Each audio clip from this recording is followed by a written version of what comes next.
سيدنا محمد وعلى آله وصحابه أجمعين. اللهم صل على سيدنا محمد وعلى آل سيدنا محمد كما صليت على إبراهيم وعلى آل إبراهيم في العالمين إنك حميد مجيد. أعوذ بالله من الشيطان الرجيم. بسم الله الرحمن الرحيم.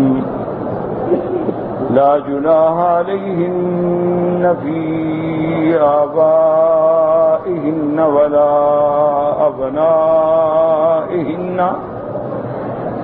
ولا إخوانهن ولا أبناء إخوانهن ولا أبناء أخواتهن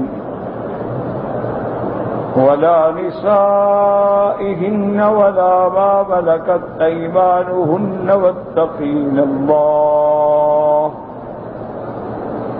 إن الله كان على كل شيء شهيدا. اللہ تبارک و تعالی نے کلام مقدس کی ان آیات مبارکہ جو سورۃ الاحزاب کی آیات ہیں، الحمدللہ جیسے آپ نے پڑھا ہے کہ سب سے پہلے اس میں حضور صلی اللہ علیہ وسلم اور آپ کے ازواج مطہرات کے بارے میں اللہ نے ارشاد فرمایا. آیت تخییر نازل ہوئی کہ آپ اپنے ان ازواج مطہرات کو خیار دے دیں کہ دو چیزوں میں ایک چیز چن لیں، یا دنیا اور اس کی زینت یا آخرت اور محمد مصطفیٰ صلی اللہ علیہ وسلم. تو تمام ازواج مطہرات نے اللہ کے رسول اور دار آخرت کو چن لیا. پھر اللہ تبارک و تعالی نے ان کو اس تخییر کے بعد ایک بہت بڑا انعام دیا کہ جب ازواج مطہرات نے حضور کو چن لیا تو اللہ نے اپنے پیغمبر کے ذمے یہ بات بھی لگا دی کہ میرے محبوب، اب ان بیویوں نے آپ کو چن لیا ہے، ہم نے ان کو آپ کے لیے چن لیا ہے. لا يحل لك النساء من بعد، اب ان کے بعد آپ کسی اور عورت سے شادی کر ہی نہیں سکتے، آپ کے لیے حلال ہی نہیں. ولا ان تبدل بهن من ازواج، یہ بھی نہیں کر سکتے کہ کسی ایک بیوی کو طلاق دے دیں، عدد کم ہو جائے اور اس کے بدلے میں شادی کر لیں، یہ بھی نہیں کر سکتے. ہاں اللہ نے آپ کے لیے اس میں رخصت رکھی الا ما ملکت یمینک، ہاں اگر آپ کے حصے میں کوئی جہاد کے بعد کوئی لونڈی آتی ہے تو وہ حلال ہے. وَكَانَ اللَّهُ عَلَى كُلِّ شَيْءٍ رَقِيبًا، اور اللہ تبارک و تعالی ہر چیز کے نگران ہیں، جاننے والے ہیں، اس پہ کوئی چیز چھپی ہوئی نہیں. ان کے بعد پھر اللہ نے مسئلہ بیان فرمایا جس کا تعلق ہے آیت حجاب سے. تو ایک حکم تو اس میں یہ آیا کہ لا تدخلوا بیوت النبی الا ان یؤذن لکم، اللہ کے نبی کے گھروں میں داخل نہ ہوں جب تک کہ آپ کو اجازت نہ ملے، اور جب بلایا جائے داخل ہوں، جب کھانا کھا لیں تو چلے جائیں. کھانے کے بعد گھروں میں بیٹھ کے ایذا کا باعث نہ بنے، کیونکہ گھر والے تو جیسے سرکاریں تو عالم مجسمہ رحمت و حیا ہیں، آپ تو نہیں کہہ سکتے کہ میرے گھر سے جاؤ، لیکن آپ کے لیے تکلیف کا باعث. ایک حکم یہ دیا گیا. دوسرا حکم آیا وَإِذَا سَأَلْتُمُوهُنَّ مَتَاعًا فَاسْأَلُوهُنَّ مِنْ وَرَاءِ حِجَابٍ. اس کے بعد یہ آیت نازل ہوئی کہ جو چیز مانگنی ہو اگر گھر سے تو پردے کے پیچھے.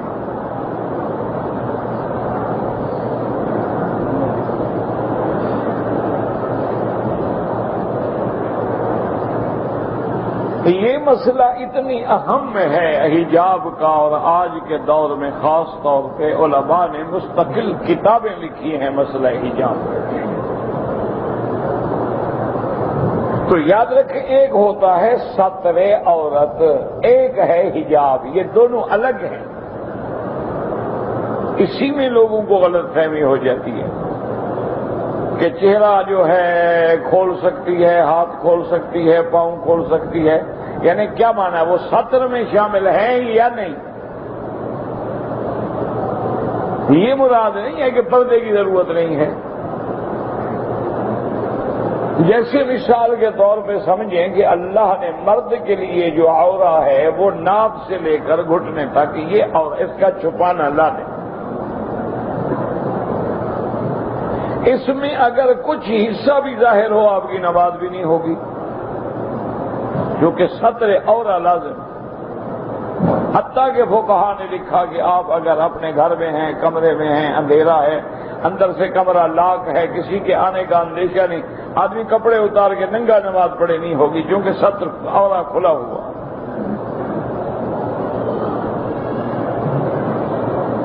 تو ستر عورہ الگ چیز ہے، پردہ الگ چیز ہے۔ اس لیے بعض علماء فرماتے ہیں کہ جیسے حالت احرام میں عورت کا چہرہ کھولنا جائز ہے، نماز میں اگر چہرے پہ کپڑا نہ ہو، ہاتھوں پہ کپڑا نہ ہو، پاؤں پہ کپڑا نہ ہو تو جائز۔ ایک ہے مسئلہ حجاب، اس کو الگ سمجھیں۔ اس میں سب سے پہلا حکم تو عورت کے لیے یہ ہے کہ بیوتہن خیر لہن، کہ ان کے لیے گھروں میں رہنا جو ہے وہ افضل ہے۔ اب خود اندازہ کریں کہ شہر مدینے کا ہو، نماز پڑھانے والا حضرت محمد مصطفیٰ امام الانبیاء والمرسلین، لیکن حضور نے فرمایا کہ جو عورتیں میری مسجد میں میرے پیچھے نماز پڑھنے کے بجائے گھر میں پڑھیں تو افضل ہے۔ جب اللہ کے نبی کے پیچھے آنا بھی بہتر نہیں، فرمایا بیوتہن خیر لہن۔ اور پھر یہ بھی مسئلہ ہے کہ ایک گھر کا صحن ہوتا ہے، صحن کے بجائے برآمدے میں پڑھے تو افضل ہے، برآمدے کے بجائے کمرے کے اندر پڑھے تو اور افضل ہے، اگر اس کے اندر اور کمرہ ہے اس میں پڑھے تو اور افضل ہے۔ جتنا پردہ زیادہ ہوگا اتنا اجر زیادہ ہوگا۔ اسی طرح ایک حدیث مبارک میں آتا ہے، بی بی عائشہ صدیقہ رضی اللہ تعالی عنہا فرماتی ہیں کہ جب حضور صلی اللہ علیہ وسلم کو حضرت جعفر کی، حضرت عبداللہ ابن رواحہ کی شہادت کی خبر ملی تو حضور بہت اداس تھے۔ آپ مسجد نبوی میں بیٹھے تھے، صحابہ جمع تھے، تعزیت کر رہے تھے، تو میں اپنے حجرے کی ایک درد سے دیکھ رہی تھی کہ حضور پہ کیا گزر رہی ہے، لیکن اس مصیبت کے وقت میں بیوی باہر نہیں آئی۔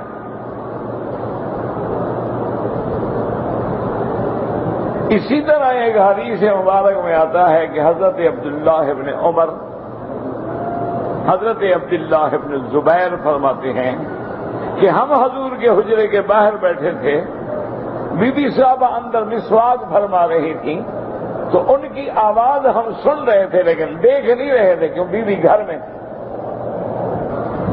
عبداللہ ابن زبیر بھانجی ہیں آپ کے۔ اور اسی طرح جو آپ واقعہ پڑھ چکے ہیں، سن چکے ہیں، قصہ افک کا، جس میں دشمنوں نے، یہودیوں نے، منافقین نے، اعداء اسلام نے، اعداء دین نے بی بی عائشہ پہ تہمت لگائی، اس کی وجہ کیا تھی؟ اس کی وجہ بھی یہ تھی کہ بیویاں ایسے کھلی نہیں سوار ہوتی تھیں، بلکہ ہودج، عربی میں کہتے ہیں ہودج، کیا مانا؟ ایک کمرہ بنا ہوا ہوتا تھا، لکڑی کا ایک کیبن بنا ہوا ہوتا تھا، اس کو اونٹ پہ باندھ دیا جاتا تھا، اور بیوی اس کیبن کے اندر ہوتی تھی، اس کو اٹھا کے اوپر رکھ دیتے، باہر نکل کے سوار نہیں ہوتی تھی لوگوں کے سامنے۔ یہی وہ وجہ بنی نا کہ بی بی عائشہ باہر تھی، غلس اندھیرے کا وقت تھا، صحابہ نے سمجھا بی بی اپنے کیبن میں اٹھایا اور باندھ دیا، قافلہ چل پڑا، بی بی رہ گئی۔ تو اس کی وجہ بھی یہی تھی کہ بیویاں جو ہیں، عورتیں جو ہیں، وہ اپنے گھروں سے باہر نہیں آتی تھی۔ اگر سواری بھی ہوتی تھی تو اس میں بھی باہر نہیں آتی تھی، اس میں بھی پردہ ہوتا۔ اور اسی طرح ایک حدیث مبارک میں ہے، حضرت انس فرماتے ہیں کہ ایک دن غزوہ طائف کے بعد جب مکہ فتح ہو گیا اس کے بعد پھر حضور پاک نے طائف پہ چڑھائی کی. بعد میں اللہ نے فتح دے دی تو اموال حنین جو ہیں وہ حضور پاک نے جعرانہ جسے آج کل بڑا عمرہ کہتے ہیں یہاں حضور نے قیام فرمایا. تو غزوہ طائف کے اسی موقع پر ایک دن حضور پاک نے صلی اللہ علیہ وسلم نے ایک برتن میں منہ میں پانی لے کے کلی فرمائی اور پانی پھر اسی برتن میں ڈال دیا.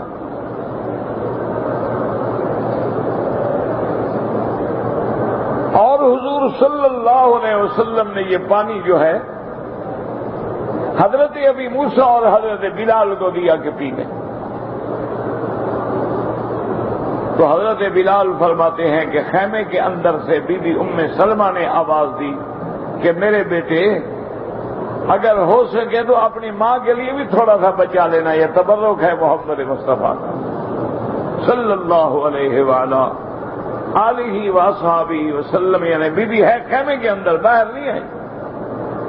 اندر سے بات فرمائی کہ حالانکہ اولاد ہیں آپ تو مائیں ہیں، لیکن بی بی نے فرمایا کہ میرے بیٹے اس پانی کو حضور نے اپنے منہ میں لے کے پھر ڈالا ہے، یہ تبرک ہے، اس کی بڑی عظمت ہے، اگر ہو سکے تو تھوڑا سا ماں کے لیے بھی بچا دو. تو بی بی نے خیمے کے اندر سے بات کی، باہر آ کے بات کی. اسی طرح حدیث مبارک میں آتا ہے ایک غزوے کے موقع پر میرے آقا رحمت دو عالم سیدنا محمد مصطفیٰ رحمت دو عالم محبوب دو عالم صلی اللہ علیہ وسلم آپ تشریف لے جا رہے ہیں. روایت کرتے ہیں حضرت انس اور ابو طلحہ. حضرت انس اور ابی طلحہ فرماتے ہیں کہ حضور جس اونٹنی پہ سوار تھے آپ کے پیچھے بی بی صفیہ بھی سوار تھی. حضور صلی اللہ علیہ وسلم کی بیوی ہے بی بی صفیہ رضی اللہ تعالی عنہ جو خیبر کے ایک بہت بڑے سردار کی بیٹی ہے. اللہ کی شان یہ ہے کہ اونٹنی کا پاؤں جو تھا آگے کسی ایسی غار میں گیا کہ اونٹنی کو جو دھکا لگا تو حضور پاک بھی گر گئے، بیوی بھی گر گئی. حضور صلی اللہ علیہ وسلم اونٹنی پہ سوار ہیں، پیچھے بیوی بیٹھی ہے بی بی صفیہ. حضرت انس اور ابی طلحہ فرماتے ہیں کہ حضور کی اونٹنی کو ایسی ٹھوکر لگی کہ یکدم اونٹنی بھی گری، اور جب اونٹنی گری حضور بھی گر گئے، حضور گرے بیوی بھی گر گئی.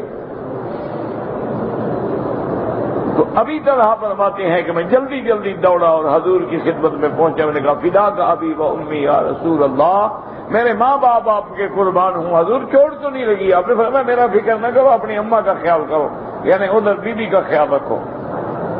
تو اب ابھی طرح فرماتے ہیں میں نے اپنے چہرے پہ کپڑا ڈالا، ایک چادر لے کے بیوی پہ ڈالی، اسی پردے کی حالت میں میں چہرے پہ کپڑا ڈال کے کھڑا رہا کہ کہیں اٹھتے ہوئے میری نظر نہ پڑ جائے بیوی.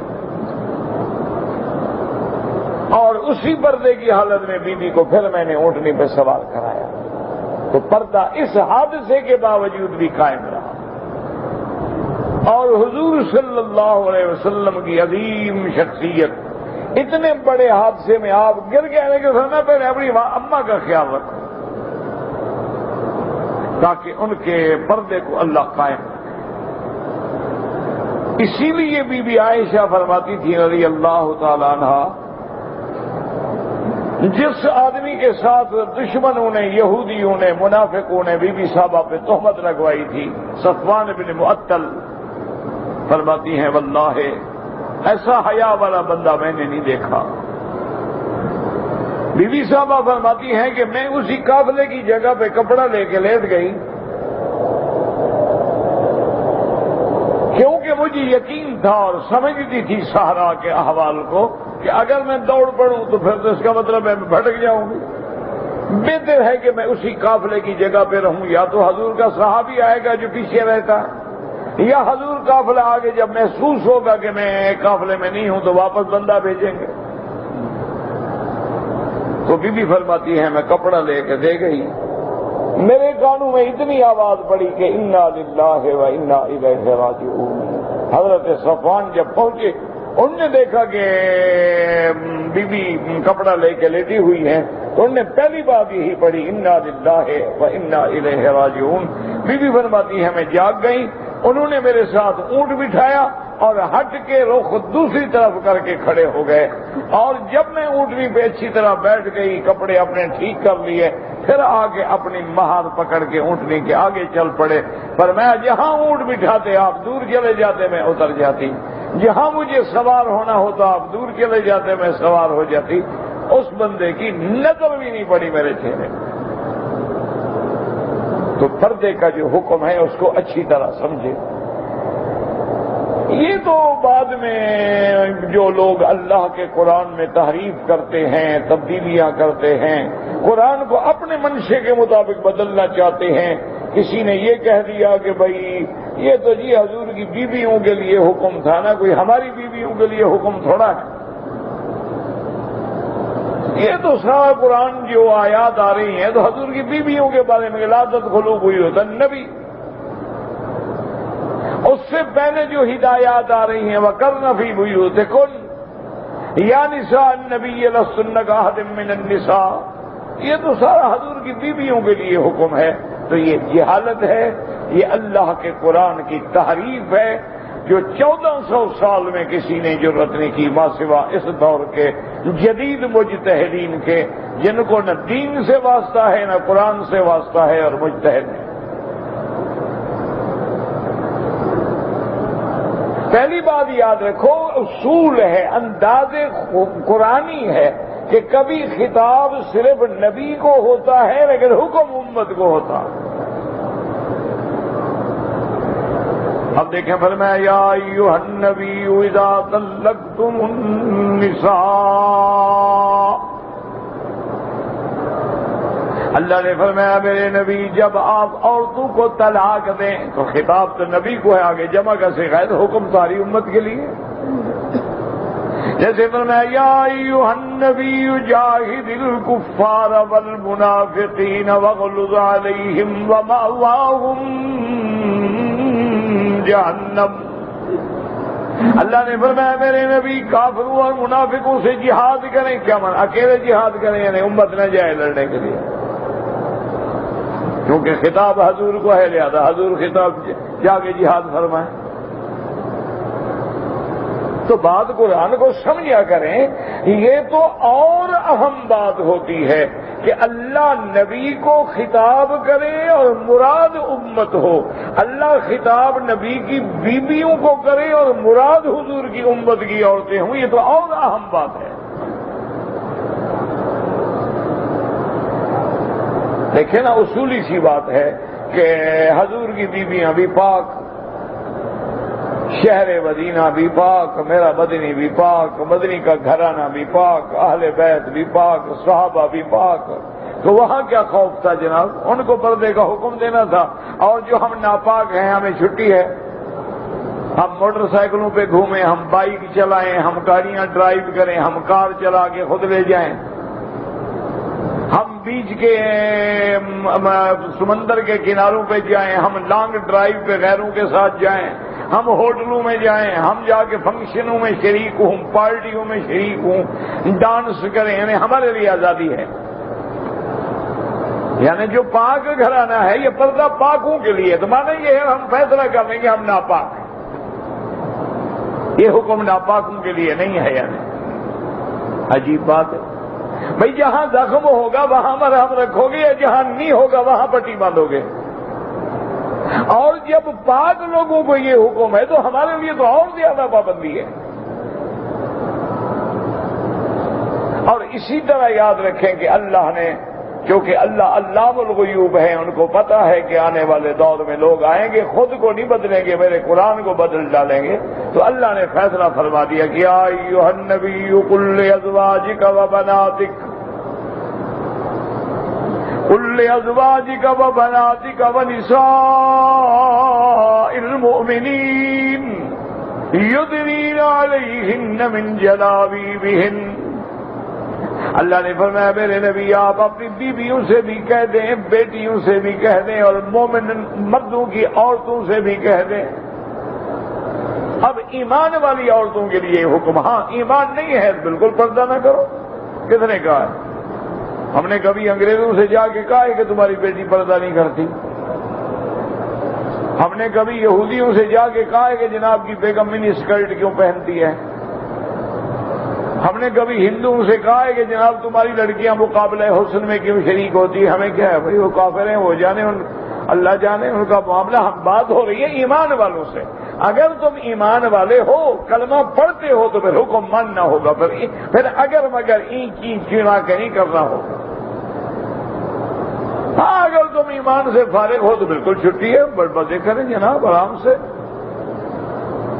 بالکل اپنا آرام سے آج کے جدید پروٹوکول جو ہے اس پہ عمل کریں۔ تمہاری بیوی دوسرے کے ساتھ کھڑی ہو، تم دوسرے کی بیوی کے ساتھ کھڑے ہو کے فوٹو کھنچواؤ، اس کے لیے تو وہی حکم ہے نساء المؤمنین، یا ایمان والوں سے نکلو یا پھر پردہ کرنا ہوگا۔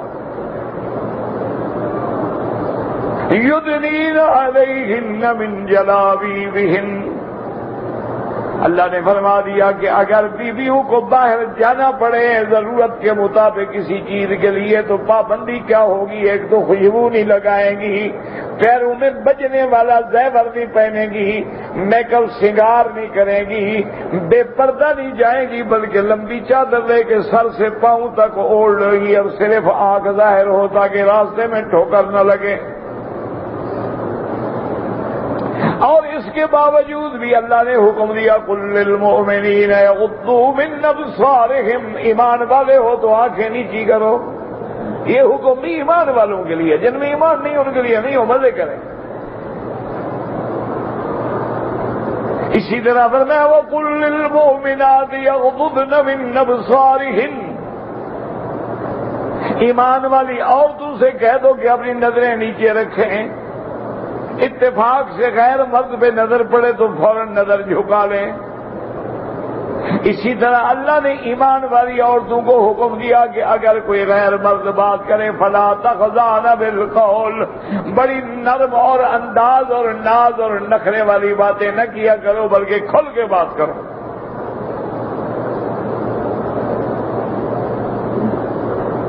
فَيَطْمَعَ الَّذِي فِي قَلْبِهِ مَرَضٌ وَقُلْنَ قَوْلًا مَّعْرُوفًا، کھری بات کرو کہ بھئی آدمی گھر میں نہیں ہے، بعد میں بھی دو۔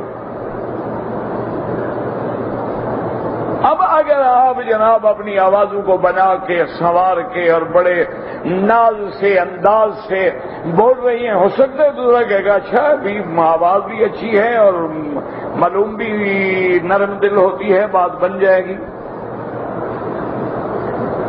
تو بیماری تو پیدا ہو گئی۔ اسی طرح سے اب آپ اندازہ فرمائیں کہ ایک بیوی ہے، اس کا بیٹا جنگ میں شہید ہو گیا، اسے اطلاع ملی کہ آپ کا بیٹا جو ہے وہ شہید ہو گیا، وہ بیچاری آئی ڈھونڈتے ڈھونڈتے حضور کی خدمت میں پہنچی اور پردہ، یا رسول اللہ مجھے خبر لگی ہے میرا بیٹا شہید ہو گیا ہے، کوئی صحیح پتہ ہے؟ ایک صحابی جو کھڑے تھے ان کو جوش آ گیا،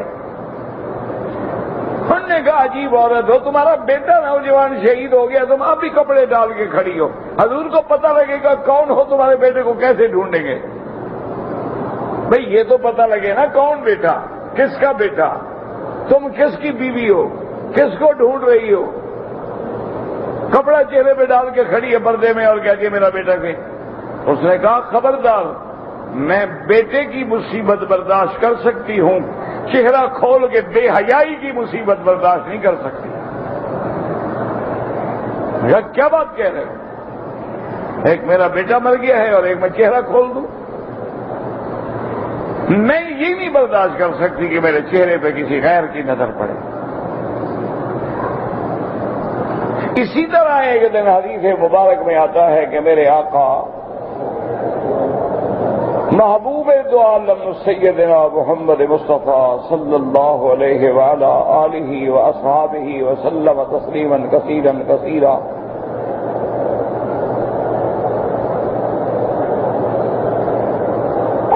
صحابہ سے پوچھا ای شیء لمرأۃ خیر، آپ نے ایک سوال پوچھا. آپ نے فرمایا اپنے صحابہ سے کہ مجھے یہ بتاؤ کہ عورت کے لیے سب سے بہتر چیز کیا ہے؟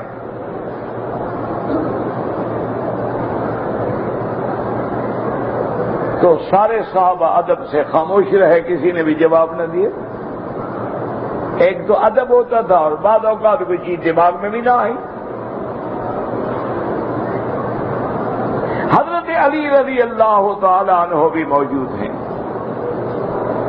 حضرت علی کرم اللہ وجہہ نے بھی جواب نہ دیا. مجلس ختم ہو گئی، حضور نے بھی نہ بتایا. حضرت علی فرماتے ہیں کہ میں جب گھر آیا تو میں نے بی بی فاطمہ الزہرا سے فرمایا کہ بی بی آج حضور نے ایک سوال کیا، کسی نے بھی جواب نہیں دیا. میں نے بھی جواب نہیں دیا، کچھ سمجھ نہیں آئی کہ حضور کیا فرمانا چاہتے تھے. ادب سے ہم خاموش رہے. انہوں نے پوچھا کہ ای شیء لامرأۃ خیر، عورت کے لیے سب سے بہتر کیا ہوتا ہے؟ بی بی فاطمہ نے فرمایا کہ اللہ یرین الرجال ولا یرونہن، عورت کے لیے سب سے بہتر یہ ہوتا ہے کہ اس پہ کسی غیر مرد کی نظر نہ پڑے اور عورت کی نظر کسی غیر مرد پہ نہ پڑے. سب سے بہتر یہ ہے. سب سے بہتر فرمایا کیا ہے کہ عورت کی نظر غیر مرد پہ نہ پڑے اور کسی مرد کی نظر غیر عورت پہ نہ پڑے. حضرت علی فرماتے ہیں کہ میں واپس آیا اور میں نے آگے حضور کی خدمت میں عرض کیا کہ یا رسول اللہ، میں نے بی بی فاطمہ سے پوچھا ہے. بی بی فاطمہ نے یہ فرمایا ہے کہ اللہ یرین الرجال ولا یرونہن. آپ نے فرمایا صدقت انہا بضعۃ منی. آپ نے فرمایا علی میری بیٹی نے سچ کہا ہے، آخر محمد کا ٹکڑا ہے صلی اللہ علیہ وسلم. فرمایا آخر وہ میرے جسم کا ٹکڑا ہے نا، اس نے سچ کہا ہے. یہی چیز عورت کے لیے بہتر ہے کہ اس پہ کسی مرد کی نظر نہ پڑے اور مرد پہ کسی غیر عورت کی نظر نہ پڑے، وہ بہتر ہے. اچھا، اسی طرح اب آپ دیکھیں کہ آپ اللہ کا قرآن پڑھتے ہیں. اللہ آپ کو بھی اور مجھے بھی پڑھنا، سمجھنا، عمل کرنا نصیب فرمائے. اللہ تبارک و تعالی نے فرمایا کہ قیامت کے دن ہم ہر مومن کو حور عین دیں گے، جنت کی حوریں دیں گے. بعض روایات میں 72 بھی آتا. ان کی صفتیں یہ آئیں کہ کأنہن بیض مکنون. کہیں اللہ نے فرمایا کأنہن الیاقوت والمرجان. کسی جگہ اللہ نے فرمایا وہ خیمے میں ہیں، کسی فرمایا جیسے انڈا اپنے خول میں بند ہے، اور آگے کی صفت بیان کی. اس پہ غور کریں. فرمایا لم یطمثہن انس قبلہم ولا جان. اللہ نے فرمایا مومن تجھے مبارک ہو، تمہارے لیے ایسی بیویاں جنت میں ہیں جن کو کسی انسان نے، کسی جن نے بھی ہاتھ نہیں لگایا. وہ ایسی محفوظ ہیں، ان کو ہم نے ایسے حفاظت میں رکھا ہوا ہے کہ لم یطمثہن انس، جن کو تجھ سے پہلے کسی بندے کا ہاتھ بھی نہیں لگا، کسی جن کا ہاتھ بھی نہیں لگا. یہاں سے دلیل نکلی کہ عورت وہ ہوتی ہے جس کو اپنے مرد کے بجائے کسی کا ہاتھ نہ لگے. اسی طرح قرآن پہ نظر ڈالیں. اللہ تبارک و تعالی نے فرمایا ہن لباس لکم وانتم لباس لہن. اللہ تبارک و تعالی نے فرمایا کہ عورتیں تمہارا لباس ہیں، تم ان کا لباس ہو. کیا مانا؟ اب آپ خود فیصلہ کریں، لباس چھپانے کے لیے ہوتا ہے کہ ننگا کرنے کے لیے ہوتا ہے؟ آپ آپ کا بدن ننگا ہے آپ قمیص پہنتے ہیں، نیچے ضرورت ہے آپ شلوار پہنتے ہیں، آپ کے پاؤں ننگے ہیں آپ جراب چڑھاتے ہیں، سر ننگا ہے آپ ٹوپی رکھتے ہیں، رومال باندھتے ہیں. تو گویا عورتیں ایسی ہیں کہ جن کو تیری ضرورت ہے، عورت کو اپنے خاوند کی ضرورت ہے. ایک دوسرے کا لباس بن جاؤ، پردہ بن جاؤ، اس پہ کسی کی نظر نہ پڑے، اور تیری اپنی بیوی کے بجائے کسی پہ نظر نہ پڑے، دونوں پردوں میں آ جاؤ.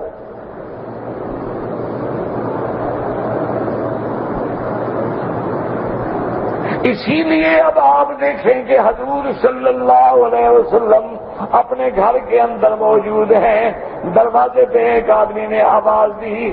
اتفاق یہ ہے کہ جو دروازے پہ پردہ پڑا ہوا ہے اس کے اندر درد ہے، اس کے اندر تھوڑے سے پھٹا ہوا ہے، وہ سامنے کھڑا ہے. حضور غصے میں آئے ہیں، آپ نے فرمایا میرا دل کرتا ہے میں نیزہ لے کے تیری آنکھیں نکال لوں، تم اس درد کے سامنے کیوں کھڑے ہوتا کہ میرے گھر کے اندر جھانک لو.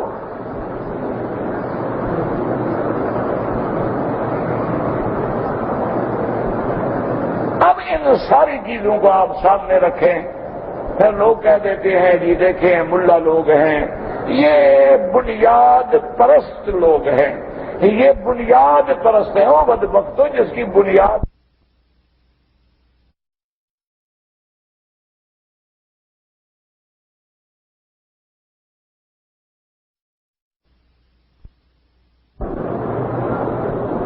نہ بنیاد ہی نہ ہو تو بلڈنگ کھڑی ہوگی. بلڈنگ کی بنیاد ضروری، مسجد کی بنیاد ضروری، عقیدے کی بھی بنیاد ضروری، عمل کی بھی بنیاد ضروری. اور لوگ اتنے گھبرا گئے کہ او جناب اس کو انہوں نے بھی ڈر کے مارے نہیں جی بھی ہم بنیاد پرست نہیں ہیں. وہ کیا بلا ہوگی بنیاد پرست کہنے میں، کون سا عذاب آ گیا؟ اور جی ہم قدامت پسند پرانے خیالات کے نہیں ہیں، ہمارے نئے خیالات. تو قرآن نیا لکھ لو، کعبہ شریف بھی ایک نیا بنا لو، اس کو تو ہزاروں سال گزر گئے. پرانا کعبہ شریف، قرآن شریف کو بھی 1428 سال گزر گئے، قرآن بھی پرانا ہو گیا. تو ہر چیز نئی لے آؤ نا، پھر پرانی چیزوں کی کیا ضرورت ہے؟ اللہ نے تو تمہارا سلسلہ آدم سے جو جوڑا ہے، قرآن نبی پہ اترا ہے، ذکر آدم کا کرتا ہے تاکہ تیری اصل سے سلسلہ جڑا رہے. اس لیے بہرحال اچھی طرح سمجھ لیں کہ عورت کو شرعاً مومنہ عورت، ایمان والی عورت، مسلمان عورت کو بغیر پردے کے گھر سے نکلنے کی اجازت نہیں ہے. باقی رہ گئی بات الا ما ظہر منہا، اس کی بھی وہاں اجازت ہے جہاں فتنے کا خوف نہ ہو، اور جہاں فتنے کا خوف ہو وہاں چہرہ کھولنے کی بھی اجازت نہیں ہے، ہاتھ کھولنے کی بھی اجازت نہیں ہے، اور پاؤں کھولنے کی اجازت نہیں ہے.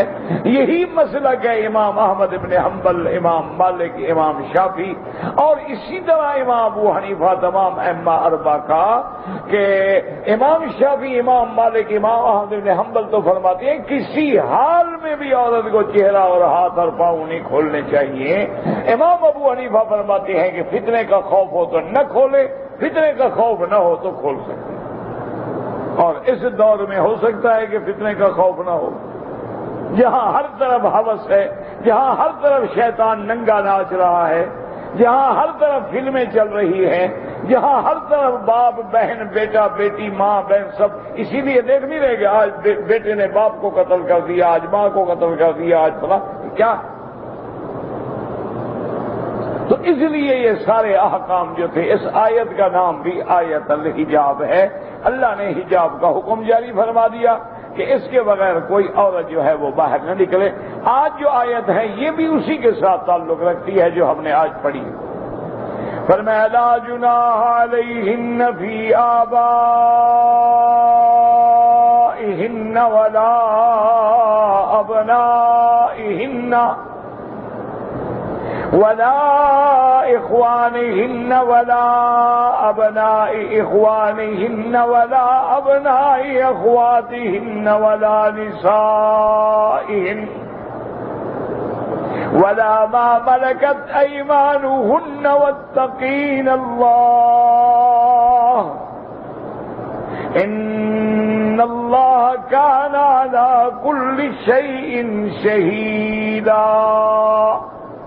اب آپ اندازہ فرمائیں، اللہ فرماتی ہیں کہ جب ہم نے پردے کا حکم دے دیا ہے تو پردہ جو ہے وہ اجانب سے ہوگا، غیر محرم سے ہوگا۔ لا جناح علیہن، عورتوں پہ گناہ نہیں ہوگا اگر باپ کے سامنے چہرہ کھولیں، یہ پردے کا حکم ہے، ورنہ باپ کے سامنے عورت سارے کپڑے کھول سکتی ہے، بیٹے کے سامنے تو مانا ہے کہ ان سے پردہ نہیں، جب ان سے نہیں تو باقی۔ بات کو سمجھیں اچھی طرح، اللہ کے قرآن میں غور کر کہ لا جناح علیہن فی آبائہن، باپ کے سامنے گناہ نہیں، ولا ابنائہن، بیٹوں کے سامنے بھی گناہ نہیں، ولا اخوانہن، بھائیوں کے سامنے بھی گناہ نہیں، ولا ابنائی اخوانہن، بھائیوں کی اولاد یعنی بھتیجوں سے بھی پردہ نہیں، ولا ابنائی اخواتہن، اور بہنوں کی اولاد یعنی بھانجے ان سے بھی پردہ نہیں، ولا نسائہن، اور اپنی عورتوں سے بھی پردہ نہیں۔ کیا مانا؟ اگر عورت یہودی ہے، غیر محرم ہے، تو اس سے بھی عورت لحاظ کرے، پردہ کرے، تاکہ وہ اس کے حسن و جمال کے نقشے جا کے لوگوں کے آگے نہ کھینچے۔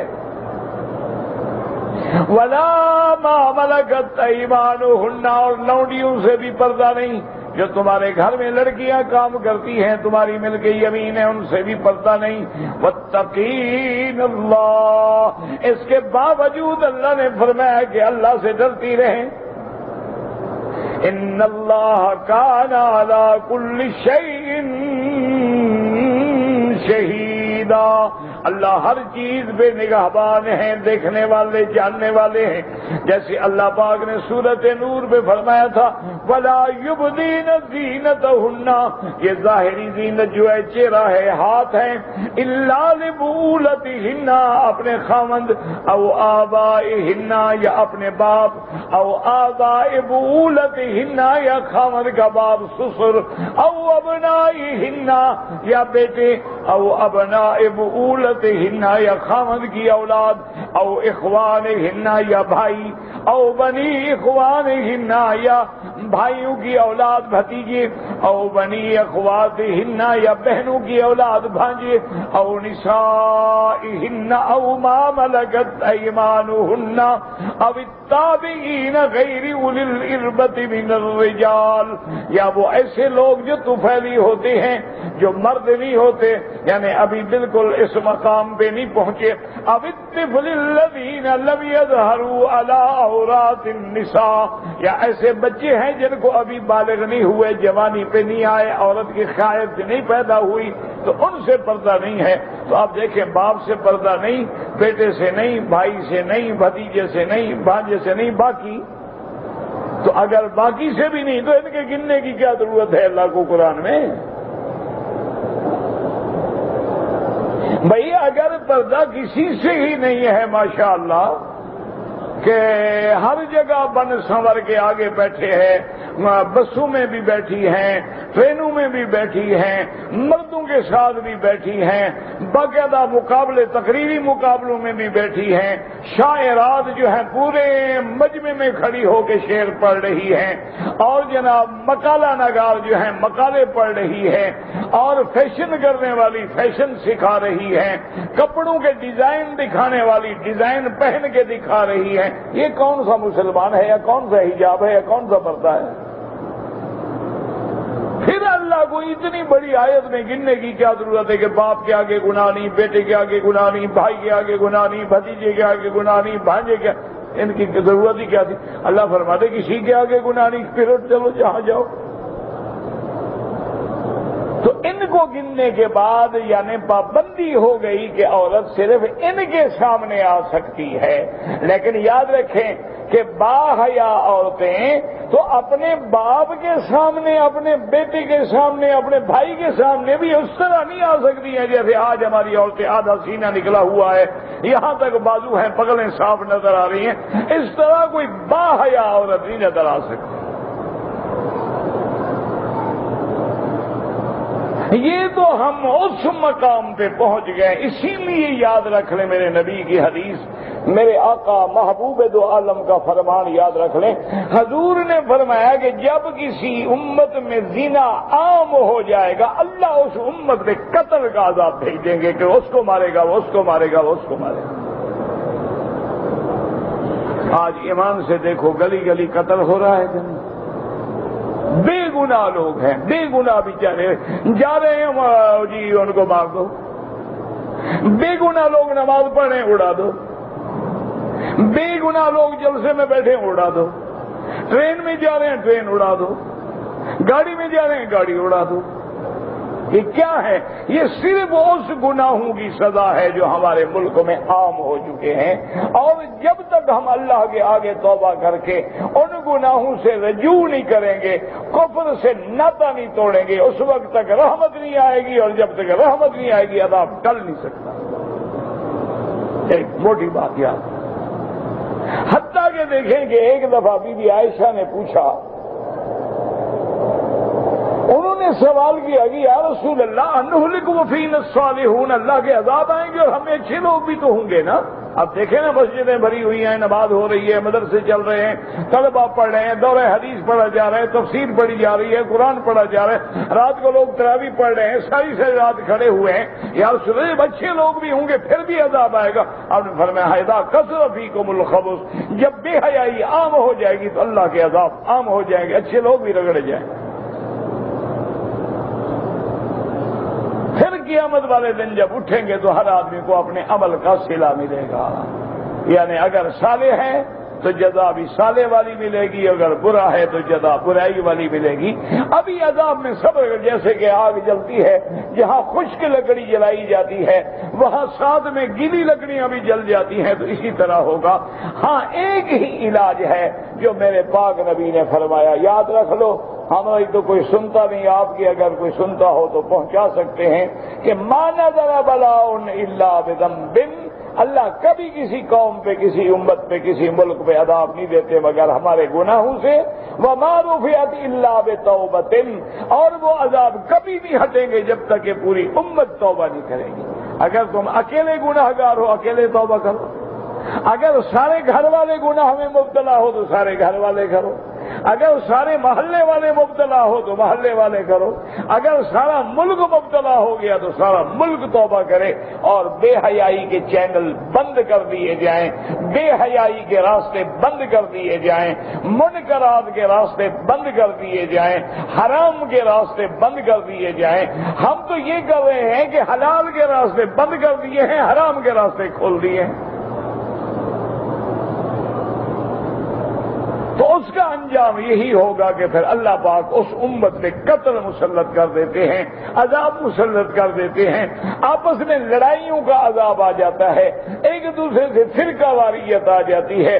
اور پھر حضور نے فرمایا کہ یہ وقت بھی آئے گا, لا يدري المقتول ولا يدري القاتل. حضور نے فرمایا میری امت پہ ایسا وقت بھی آئے گا, قتل کرنے والے کو بھی پتہ نہیں ہوگا کہ میں کیوں قتل کر رہا ہوں, اور جو قتل ہوگا اس بیچارے کو بھی پتہ نہیں ہوگا کہ میرا کیا جرم تھا کہ مجھے مار دیا گیا. اس لیے ہمیشہ یاد رکھیں, اللہ آپ کو بھی اور مجھے بھی توبہ کی توفیق دیں, اور اللہ پاک اسلامی ملکوں سے, مسلمان ملکوں سے اپنا عذاب رفع فرما لیں, اور اللہ تبارک و تعالی اپنی رحمت کا فیصلہ فرما کے بچا لیں. ورنہ ہم بالکل جہنم کے کنارے پہ کھڑے ہیں, وہ قادر ہے, وہ چاہے تو بچا سکتے ہیں.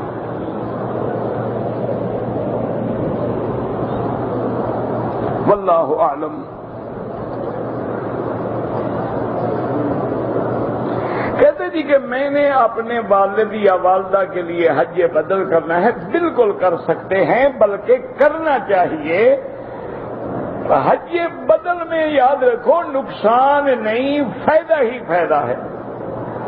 آپ نے مثلا والد کا حج کیا, اس کو بھی پورا حج ملے گا, آپ کو بھی پورا حج ملے گا, تو نقصان کیا ہوا بھائی؟ اپنا کرو تو ایک حج ملے گا نا, اور باپ کا کرو اس کو بھی پورا حج, آپ کو بھی پورا حج. اور ایک روایت میں یہ بھی آیا ہے کہ جو بندہ اپنے ماں یا باپ کی طرف سے حج کرتا ہے, اللہ اس کو 10 حج کے برابر ثواب دیتے ہیں. یہ تو فائدے کی بات ہے، بالکل کریں، لیکن ایک بات یاد رکھنا کہ ٹکریں نہ مارنا۔ جب حج بدل کرنا ہو، حج قریب آ جائے، اپنے علاقے میں کسی عالم کی خدمت میں جا کے ان کو کہیں مجھے سمجھائیں میں نے حج بدل کرنا ہے۔ حج بدل میں احکام ہوتے ہیں، دیکھنا پڑتا ہے کہ کس کا حج ہے، اس پہ حج فرض تھا کہ نہیں تھا، پیسہ چھوڑ کے مر گیا کہ نہیں چھوڑا، وصیت کر کے مر گیا کہ نہیں وصیت کی، یا وہ غریب تھا اس پہ حج فرض نہیں تھا، کرنے والا اپنا حج کر چکا ہے یا نہیں کر چکا ہے، بڑے اس میں مسائل ہیں۔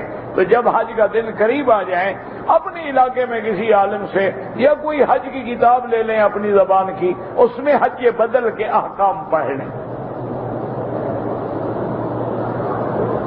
تاکہ آدمی حج کرے تو سنت کے مطابق کرے۔ یہ تو نہیں جیسے لوگ جائیں گے ہم بھی چلے جائیں گے۔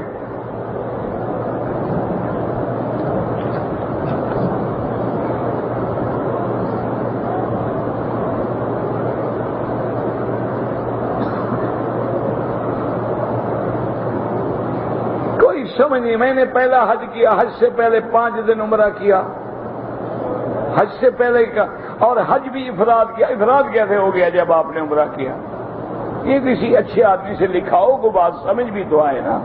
میں نے حج کیا، پھر حج سے پہلے میں نے 5 دن عمرہ کیا، پھر میں نے طواف کیا، پھر میں نے قدوم کیا، پھر میں نے صفا کیا، پھر طواف زیارت کے ساتھ صفا۔ مجھے تو کچھ سمجھ نہیں آیا آپ کیا پوچھ رہے ہیں۔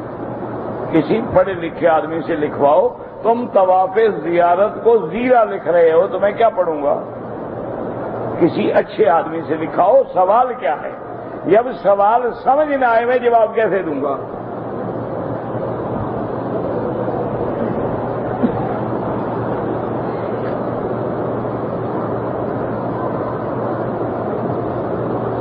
کہتے جی کہ میں نے ماہ شوال میں عرفات سے عمرہ کیا ہے، میں حنفی مسلک ہوں، مجھے حج کرنا ہے، حنفی مسلک کے مطابق آپ پر ایک دم ہے کہ آپ کو عمرہ نہیں کرنا چاہیے تھا۔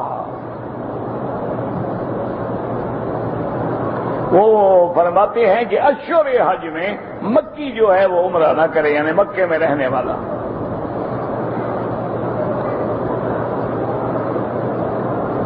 ایک آدمی ریاض سے عمرے کے لیے آیا ہے، پہلی دفعہ آیا ہے زندگی میں، عمرہ کر لیا واپس جائے؟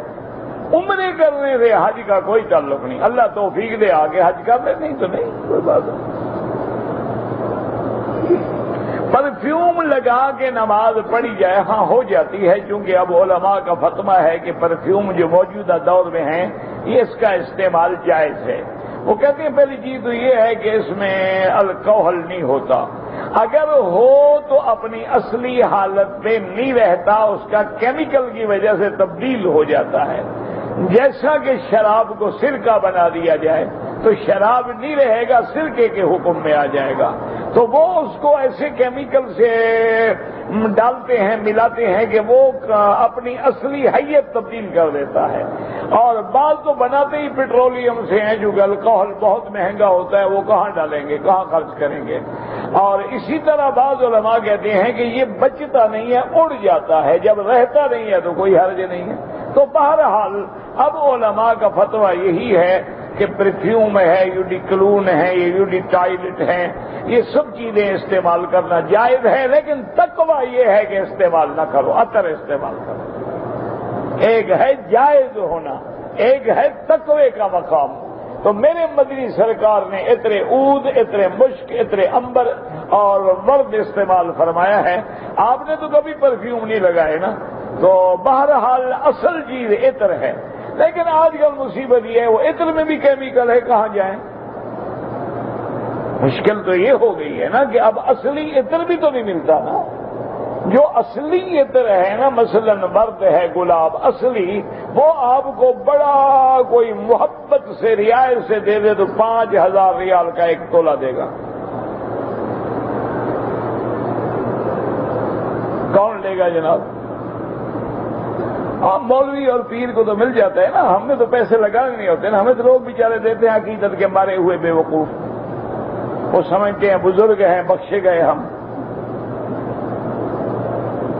وہ بیچارے مولوی اور پیر تو کھانے کے لیے اللہ نے پیدا کیے ہیں نا، کمانے کے لیے تو پیدا ہی نہیں ہوئے نا، تو ایسی بیکار قوم ہے نا کہ ساری دنیا کمائے، ان کا پیٹ بھرو اور وہ ایسا جہنم میں بھرتا ہی نہیں۔ انا للہ و انا الیہ۔ بہرحال میرا بھائی عطر لگایا کرو اور پرفیوم نہ لگاؤ تو بہتر ہے، لیکن جائز ہے، حرام نہیں ہے۔ اب علماء ساری دنیا کے اکٹھے ہوئے فیصلہ ہو گیا۔ وتر پڑھنے کا صحیح طریقہ کیا ہے؟ دونوں صحیح ہیں، 3 رکعتیں ملا کے پڑھیں جیسے حنفی پڑھتے ہیں، وہ بھی حدیث میں موجود ہیں، اور جیسے 2 رکعتوں میں سلام پھیرتے ہیں وہ بھی حدیث میں موجود۔ 1400 سال ہو گئے تم ابھی تک وتر کا مسئلہ ہی حل نہیں کر سکتے۔ کیا کفر سے لڑو گے تم؟ نہ تم کافروں سے کیا لڑو گے؟ وہ کہیں گے ابھی تو تم اپنی نماز کے جھگڑے میں پڑے ہوئے ہو تو ہمیں کیسے اسلام کی دعوت دیتے ہو؟ زور کی آمین والی، آہستہ آمین والی۔ حالانکہ یہ تو اسلام میں رعایت تھی، زور سے کہو جائز ہے، آہستہ کہو جائز ہے، ملا کے پڑھو جائز ہے، سلام کر کے پڑھو۔ یہ تو امت پہ رحمت تھی جس کو تم نے عذاب بنا دیا ہے۔ اسی لیے آپ دیکھتے ہیں کبھی کبھی امام صاحبان 3 رکعتیں اکٹھی بھی پڑھا دیتے ہیں، پھر یہ تو رعایت تھی حضور کی، یہ تو رحمت تھی امت کے لیے۔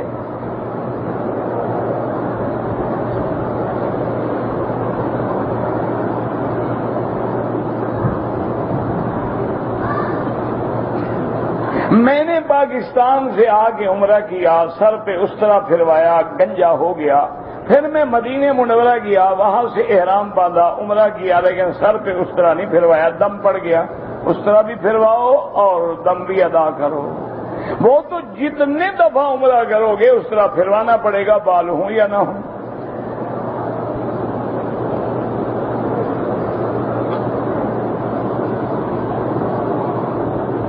حرم میں رش کی وجہ سے نمازیوں کے آگے گزرنا پڑتا ہے۔ میرا بھائی پہلے تو کوشش کرو کہ نہ گزرو۔ کیا مانا؟ نماز پڑھ کے بیٹھ جاؤ، سبحان اللہ الحمدللہ لا الہ، تسبیحات پڑھو، دعا مانگو، اتنی دیر میں راستے بن جائیں گے۔ اب تم امام سلام پھر گردن پہ سوار ہو جاؤ گے تو تم خود گناہگار ہو۔ امام نے سلام پھیرا، تم کھڑے ہو گئے، اللہ اکبر۔ بھائی طواف ہے، طواف والے کہاں سے گزریں گے؟ حج کے نماز پڑھو، جہاں اللہ نے جگہ دے دیا پیچھے چلے جاؤ، کسی ستون کی آڑ میں کھڑے ہو کے نماز پڑھ لو، مجالے تمہارے آگے کوئی گزرے۔ تم 10 منٹ بیٹھ کے اٹھو گے 8 راستے بن جائیں گے، اور اگر مجبوراً گزرنا پڑے تو سجدے والی جگہ پہ پاؤں نہ آئے۔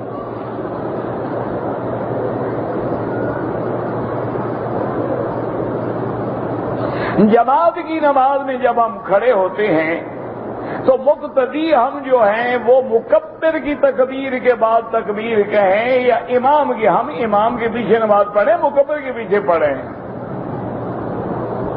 نہیں، آپ نے نماز امام کے پیچھے نیت کی ہوئی ہے یا وہ سپیکر والے کے پیچھے کی ہوئی ہے؟ اللہ کے بندے کوئی عقل کرو، ہم امام کے تابع ہیں، اس کے تابع تھوڑے ہیں۔ انما جعل الامام لیؤتم بہ، ہم نے امام کی اقتداء کرنی ہے۔ اسی لیے تو ہم کہتے ہیں کہ امام کے بغیر گزارا نہیں۔ اللہ نے جو 5 دفعہ دن میں ہمیں امام کے پیچھے کھڑا کر دیا ہے، کوئی حکمت تو ہے نا، اور حکم ہے جو کرے وہ کرو۔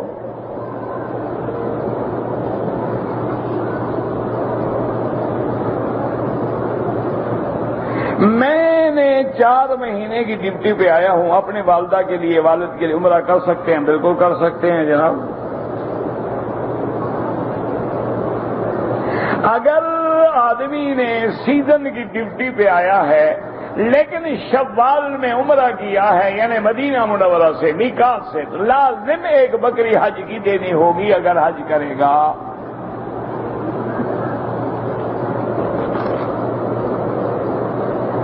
میں نے ارادہ کیا تھا کہ حضور کے نام پہ قربانی کروں گا، بالکل کریں، حضرت علی ساری زندگی کرتے رہے، حضور نے بھی امت کی طرف سے کی ہے، کوئی مسئلہ نہیں۔ دوران سفر روزہ رکھنا چاہیے، اللہ نے اجازت دی ہے، رکھ لو تو ٹھیک ہے، وَأَن تَصُومُوا خَيْرٌ لَكُمْ، رکھو تو ٹھیک ہے۔ زیادہ بہتر ہے۔ اور آج کل کیا سفر ہے ایمان سے کہو، ہوائی جہاز ایئر کنڈیشن آگے، گاڑیاں ایئر کنڈیشن، گھر ایئر کنڈیشن، کون سا روزہ ہے بھائی؟ روزہ تو ان بیچاروں کا ہے نا جو پتھر پہ کھڑے کمائی کر رہے ہیں پیٹ بھرنے کے لیے، مزدوری ہے، غریب ہے، کہاں جائیں؟ روزہ تو ان کا ہے، ہمارا آپ کا کیا روزہ ہے؟ ساری رات چرتے رہتے ہیں، دن کو سو جاتے ہیں، ظہر کو اٹھ کے کھڑے ہو جاتے ہیں، شام کے چرنے کے لیے پھر تیاری کرتے ہیں۔ اللہ کی رحمت ہے 2-2.5 کلو سے افطار کرتے ہیں، کھانا اس کے بعد کھاتے ہیں۔ یہ پتہ نہیں کون سے روزے ہیں، بس دعا کرو اللہ قبول کرے گا بس۔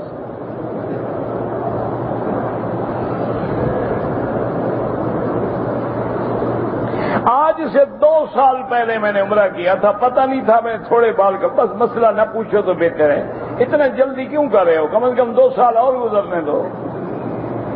جو گزر گیا اللہ قبول کرے، آئندہ احتیاط کرو، تک شک نہ لگاؤ، اس طرح پھرواؤ یا سارے سر کے بال کاٹو۔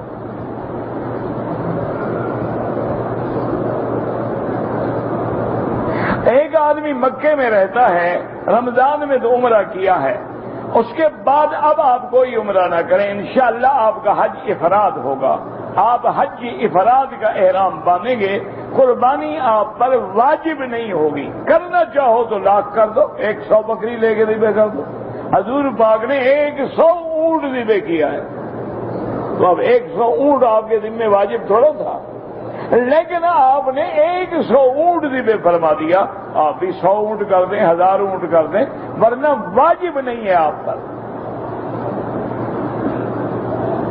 ہم نے جو ایک کرنی ہے نا انشاءاللہ وہ بھی ڈھونڈ ڈھونڈ کے کرتا ہے حاجی۔ دیکھو جی ناراض نا، وہ کہتے ہیں بگی سے ہم ایسی باتیں کرتے ہیں، بھائی میں ایسی باتیں نہیں کرتا، ہم بھائی ہیں، میں کوئی مولوی شرفی نہیں ہوں، مولوی بزرگ عالم ہوتے ہیں، میں تو آپ کا خادم ہوں۔ ٹھنڈے دل سے، ایک بینک ہے جو لاکھوں بکریاں خرید کے حجاج کی خدمت کے لیے ذبح کرتا ہے، اس کا ریٹ ہے 350 یا 370 یا 400 ریال۔ آپ کو ایک آدمی کہتا ہے میں 250 میں کر دوں گا، ایک مرغی کی کرے گا؟ نہیں، جو لوگ جہاز بھر کے لائے ہیں وہ تو 370 سے کم میں نہیں کر سکتے، اور اس میں وہ نفع بھی نہیں لیتا بینک، بالکل نو لاس نو پرافٹ، بالکل نہ نفع نہ نقصان، برابر سرابر ہو جاتے ہیں۔ وہ 370 میں دے رہا ہے، یہ شریف تمہیں کہہ رہے حضرت میں آپ کی بکری 250 میں کرا دیتا ہوں، تو صاف سمجھ جاؤ کہ نہیں کرے گا انشاءاللہ۔ کیا اللہ نے عقل نہیں دیا؟ 100% سمجھ لو گے انشاءاللہ یہ حضرت نہیں کریں گے۔ وہ کیا کرتے ہیں؟ وہ جناب یہ کرتے ہیں کہ 400-500 آدمی کے پیسے وصول کر لیے، سارے سال کی تنخواہ گھر میں آ گئی، رات دن حرم میں نمازیں پڑھ رہے ہیں، تسبیحاں ہاتھ میں ہیں انشاءاللہ، اس دن 10 بکریاں ذبح کر کے باقی کے لیے دعا کر دیں گے اللہ سب کی قبول فرما۔ اور حج کے بعد انشاءاللہ ڈیجی کے سامانوں کے بھر کے گھر چلے جائیں گے، اللہ کے دروازے سے ملتا ہے، خدا کے دروازے پہ بیٹھے ہیں، سالس حرام لے آیا ہوں، سینکڑوں حاجیوں کا حج میں نے برباد کیا۔ اور خدا کے بندے کچھ عقل کیا کرو۔ دیکھو نا مثلا ایک اینا کہ اس کی قیمت ہے 20 ریال، مجھے یہ آدمی 2 ریال میں دے رہا ہے، صاف بات ہے کہ چوری کی ہے۔ اتنا تو اللہ نے آپ کو بھی عقل دیا ہے، کبھی یہ اعتبار نہ کرے۔ اگر ہو کہ پیسے نہیں دوں گا، میرے سامنے ذبح کرو، پیسے دوں گا، ہم سے پیشگی لے لو 50 ریال بک کر لو ہمارا، لیکن ذبح ہمارے، اچھا وہ بھی کہہ دیں گے کہ ہاں جی بالکل آپ کے سامنے کو پتہ ہے مینا سے انشاءاللہ پہلے تو فوت ہو جائے گا، اگر آپ ہی گیا تو مجھ کو نہیں ملتا۔ ٹیلی فون کرتے رہیں گے، جی ہم کھڑے ہیں مال لے کے، کب تک کھڑے ہیں؟ وہ ہمیں مار رہے ہیں لوگ، وہ کہتے ہیں جلدی کرو مال نکالو، وہ کہہ گئے یار ذبح کرو میں تھکا ہوا ہوں، اچھا حضرت 2 منٹ کے بعد کہے گا ہو گیا، 2 منٹ میں 10 بکرے کیسے ذبح ہو گئے؟ یہ سب جھوٹ ہوتا ہے، کسی پہ اعتبار نہ کرنا، اپنا حج برباد نہ کرنا۔ میں تمہارے بھلے کی بات کہتا ہوں، برا لگے تمہاری مرضی۔